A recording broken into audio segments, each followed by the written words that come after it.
You are welcome back again to my YouTube channel, and in this video I'm going to show you how to increase your pack luck. So make sure to like this video and subscribe. Starting off, I would recommend you guys to open more exchange than store packs, because opening exchange has a higher chance of you getting high rated players. As you can see right over here, this is guaranteed 94 to 98 and this is also guaranteed 94 to 99. So I would recommend you guys to open exchange more than packs. Also, before you open any pack, I would recommend you guys to make your lowest team.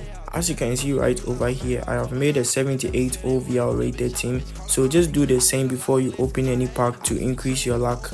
Another thing is, I would suggest you guys to open the team of the season daily bundle, which is rated from 93 to 99 and it's going to cost you 200 FC points or 3000 gems, and this pack is really glitch. So make sure you open it because you have a higher chance of getting high rated players. Last tip I have for you is, before you open any pack, you need to wait for at least 30 seconds before you actually open it.